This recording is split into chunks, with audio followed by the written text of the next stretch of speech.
Hey everyone, it's Ethan or Miist back again for another video today, and welcome back to the channel, guys. We're here again for yet another video. Going to be talking about every movie I watched last week, and I had one of my better weeks of the year so far with 15 different movies. And yeah, let's hop right into it. Starting it off with one of my least favorites of the year, I think, that I've watched. It's one of the lowest rated movies I've watched this year. I'm trying to remember. There's not much else that I think is lower. So, yeah, anyways, it's also one of the themes of the week. It is VHS Viral, which is definitely my least favorite of the VHS franchise, which I watched all 8 this week. I believe there are 2 spin offs, I think, which I'll probably watch. But yeah, VHS Viral, definitely my least favorite of the franchise. This entire series is kind of hard to rate just because they're like 4 to 6 different short films in each of them. Um, and they're kind of hard to rank because my thoughts on most of them vary very deeply. So, anyways, VHS Viral, I ranked it 15 out of 100. I didn't enjoy it, obviously. Let's move on to the original VHS, which I also didn't enjoy, but clearly people enjoyed it enough to get this to become a pretty large franchise. It's not like the most mainstream horror franchise, but still people like these movies and people watch them. VHS, I ranked it 28 out of 100. Still don't think it's good either. But yeah, I don't know. It is what it is, I guess. Let's move on to VHS 99. This is where I think really most of this franchise is okay. This is kind of where that begins. And VHS 99 probably has my second or third favorite of the entire franchise, which is Suicide Bid, is one of my favorite shorts. And once we had got to this point, or once I had got to this point, it was my favorite. So um yeah, it was one of the few that actually stood out, and really only one of the couple that I can remember. But yeah, ranked it a 40 out of 100. I think it's bad, but I don't think it's as bad as the previous two that we talked about. So let's keep it going with VHS 94. A couple of them that I didn't mind, and a couple of them that I didn't enjoy, kind of leaning more towards the didn't enjoy. Ratman was kind of good. The idea of being in the sewers, I really enjoyed, but not much else in this was that great. It was fine. Let's move on to Palo Alto, which was the last of my Giacopola goal for the year. So finally scratching that off the list, which I'm thankful for. This was a good week actually for my goals. I watched all the VHS movies. I finished Giacopola, and I also finished Sofia Coppola. So yeah, Giacopola's third and final film that I wanted to watch was Palo Alto, which I ranked a 45 out of 100. I think it's okay. It's fine. I don't really care for it very much. These characters are not good. But there's a bright spot with Nat Wolff in this, who is a very incredibly good at playing a cuck. And yeah, 45 out of 100. Let's move on to VHS 2, which was a big upgrade to VHS. So I really enjoyed this, but the start of this franchise was rough. We started VHS down here, we go up to here to VHS 2, we go all the way down to VHS Viral, then we kind of get back up to VHS, I believe 94. So anyways, VHS 2, definitely some stuff I enjoyed. There's a lot of zombie content in this, which I enjoyed, so that's always fun. But ranked at a 46 out of 100. Still not anything special, but it is what it is. Let's move on to VHS Beyond. And honestly, I feel like I might have ranked this a little bit too low because I definitely felt more tension in this film than I did in most of them, to be fair. Um, Found footage usually gets me more than any other type of genre of horror, and a lot of these VHS video or a lot of these VHS short films don't get me, but there's something about a grainy VHS tape that instead of just shaky cam, it's like an actual horror movie. Like my backdrop here, this little like 4 to 5 minutes short at the end of the movie absolutely is fucked. And Twinkle Twinkle Little Star as well, also fucked. Also fucked. Insane. Anyways, ranked at a 48 out of 100. Let's move on to VHS Halloween, which just came out last year. And of course, if you are a fan of horror, you might have seen my man Fun Size last year. He was pretty popular last year, and I never got around to watching this because I always wanted to watch all of them beforehand. But, anyways, glad I watched it because this is actually one of my favorites of the franchise. Fun Size is really just a lot of fun. It's very campy horror, and I enjoy it. Coochie Coochie Coo is actually fucked. That one's insane. It's a great way to start. I enjoyed Kid Print as well. I felt like that was pretty well made. But yeah, like 3 out of the 5 of these were pretty solid, and I enjoyed them. So 53 out of 100. Let's move on to Long Legs, which I ranked a 58 out of 100, which I believe I lowered because I originally ranked it a 59 out of 100.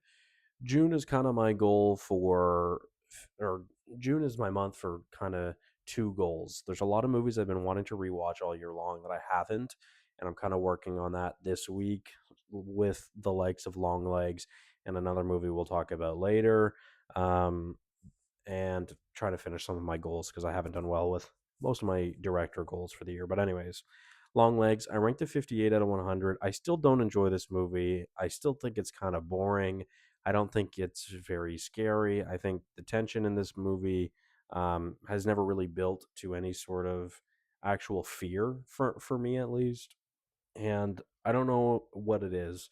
Um, so far with Osgood Perkins, I'm not a fan of his movies like Long Legs and The Monkey. I'm trying to remember if I've seen another one, but anyways, I want to watch Keeper as well. I believe that's also him, which that one looks pretty fucked, but I don't know. I'm not a fan of Long Legs. Ranked at 58 out of 100. It's just okay. If it didn't look so good, I probably wouldn't enjoy it as much. And there's some pretty good performances in here as well. But yeah, ultimately, I just don't think it's very scary.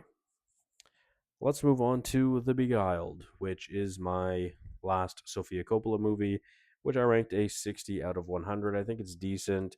There was one bit in this that I really, really enjoyed that I thought was really, really funny. It's a quick 95-minute watch, but honestly, it's pretty entertaining. And Colin Farrell in this is really good. He's really quite good, actually, and I ranked it as a 60 out of 100. But yeah, I think it's decent. I don't think it's bad, but I think it's just fine. Ranked it a 60 out of 100. So let's move on to VHS 85, which is my favorite of the franchise, which I ranked a 63 out of 100. And honestly, a big portion of this gets absolutely carried by Scott Derrickson's Dream Kill. It's really, really damn good. It's, in my opinion, it's some of Scott Derrickson's most terrifying stuff. It's really eerie and it's really creepy, and I really enjoyed it. And I also learned that it's fully a part of the Black Phone universe, which I did not know. So that's also very cool. But yeah, VHS 85. It's my favorite. The 80s vibe is definitely more catered to me. I've always loved the 80s, so that's not really surprising that this was my favorite. But there's also, this is just like the most well-rounded of the short films in my opinion. Like No Wake and Ambrosia. I like that those two are a connected story, which is really how you started and ended the movie. So I enjoyed that a lot more than I thought I would. And um, I typically praise. I, I can feel Betty hair in my mouth. I can't get it. Anyways, I feel an anthology series is typically better off left as an anthology series and not having these interconnected tissues. But I really enjoyed that these two were connected, and the start of the story is something I really wanted more of. So it was nice to get that at the end. And yeah, Total Copy, God of Death, TKNOGD. I think these are all decent. So 63 out of 100 is not bad for sure. Let's move on to how I started the month on June 1st with Beyond the Lights, which I ranked a 71 out of 100. Um, yeah, I mean, it's a good movie to be honest. I think this is a very good movie, kind of tackling stardom and suicide as well. Um, and I think it's honestly kind of one of the more interesting movies that shows what maybe a mother is willing to do for their daughter, what the daughter is willing to sacrifice going through fame as well, and how much the pressure of fame can latch on to someone. So it's very interesting. It's directed by Gina Prince Bythewood, which is one of my director goals for the year. So yeah, I mean, it's good. I enjoy it. Rank it a 71 out of 100. Now we're on to the top three of the week, which makes a lot of sense, but I feel like two of these movies are much lower than you guys may have expected from me. Starting it off with Hereditary, which I ranked a 78 out of 100. This is known as one of the scariest movies of all time, like literally, like scientifically, and I didn't feel that. I didn't feel that. I never really felt my heart racing much throughout it. There was never much anxiety I felt throughout it either. There's definitely some good stuff, like good horror stuff, specifically the end, but well, not like the very last scene, but once Peter wakes up, um, yeah, after his crash out at school. Yeah, once Peter wakes up, that's pretty great stuff. And I mean, yeah, honestly, I feel a little disappointed watching this because I really expected to be scared watching this movie, and I really wasn't, which is a shame because it's very similar to how I felt with Sinister when I watched Sinister for the first time last year. Both of these movies, first time watches over the past, like, I don't know, 8 to 10 months, maybe 12 months. I don't even know, but it's just neither of them really scared me, and they're known as some of the scariest movies ever made. So I don't know what it is about me. Maybe I've just grown an immunity. Maybe I've watched too many horror movies. Maybe it's only fucking found footage film that scares me. I don't know, but 78 out of 100. Let's move on to the menu, which the menu is kind of a big reason why I want to rewatch some movies I haven't seen in years. This is a movie I watched way back when, in I think like December of 2022 or January of 2023. I don't even remember. It's been a really long time since I've watched it. It's one of the oldest movies that I haven't rewatched, like since I first watched it from years ago, anyways. And it's really funny. I don't remember enjoying this movie, to be honest, but my ratings were so inflated at the time because I didn't know how I really rated things at the time. But I originally had this a 3.5 star. I think it was like a 72 out of 100. It's now up to an 82 out of 100, and it's far better than I ever remembered. Because again, when I first watched this, I really didn't enjoy it much, but I thought it was a decent movie. Now I think it's a great movie. I think it's really, really good. It's really funny, like I mentioned. I think it's laughable. Like genuinely laugh out loud moments throughout. The characters in this movie are so exceptionally well well acted and well performed. Nicholas Holt, of course, is amazing. Ray Fiennes is also amazing. No need to really talk about that, I guess, but yeah, ranked it an 82 out of 100. So I had a great time rewatching this. And then my favorite watch of the week, still one of my favorite Star Wars movies. It is The Mandalorian and Grogu, which I ranked a 91 out of 100. Watching this with Mel and her father was a lot more fun, to be honest. Well, I don't know. I lowered the rating from a 92 down to a 91, but it was more fun because I could see Mel's reaction while watching this. But yeah, I mean, nonetheless, I don't know. I think it's a great movie, and I'm probably going to continue to think that. So we'll see how that goes. We'll see how that ages. Nonetheless, thank you guys all so much for watching. Hopefully, you did enjoy, and I'll see you guys in the next one. Bye bye.